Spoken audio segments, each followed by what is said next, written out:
Bonjour tout le monde, aujourd'hui je vais vous préparer un risotto. Voici la liste des ingrédients. Par facilité, vous pouvez déjà préparer tous les ingrédients et les couper pour qu'au moment de la recette, vous n'ayez plus qu'à les utiliser. Alors dans un premier temps, vous pouvez mettre plus ou moins 2 cuillères à soupe d'huile d'olive dans une poêle ou une casserole en fonction de ce que vous avez de disponible chez vous. Une fois que l'huile a commencé à chauffer, vous pouvez rajouter l'échalote et la faire cuire jusqu'à ce qu'elle devienne transparente.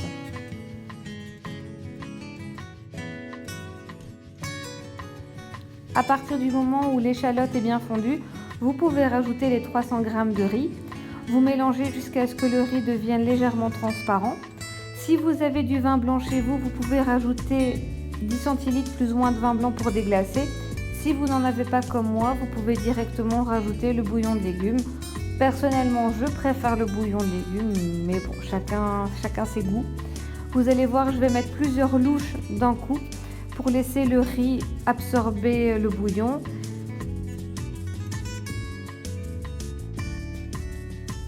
À partir du moment où le riz a commencé à bien absorber le bouillon, je vais rajouter la courgette que j'avais préparée, donc coupée en petits dés.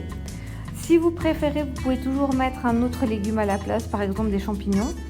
Moi, j'ai fait en fonction de ce que j'avais dans le frigo.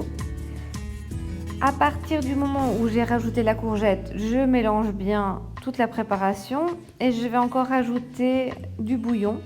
Je vais en rajouter tout au long de la recette. Je vais quasiment utiliser les 1,5 litre que j'ai préparés en avance.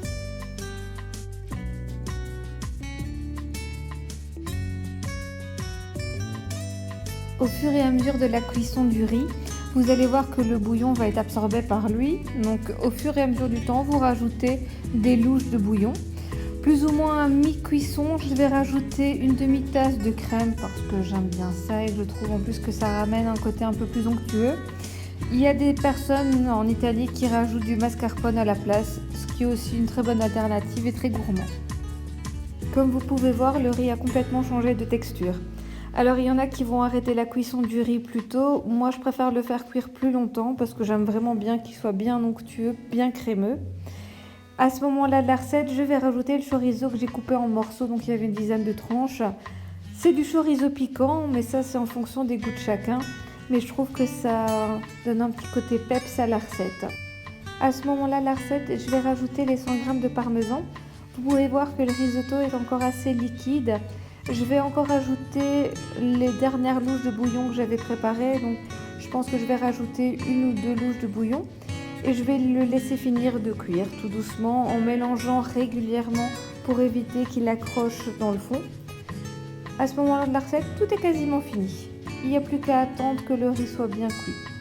Voilà à quoi va ressembler le risotto après encore quelques minutes de cuisson. Tout le bouillon a été bien absorbé, il est très onctueux, comme vous pouvez le voir. Et bien à ce moment-là, je vais le servir et savourer ce risotto, courgettes, parmesan et chorizo.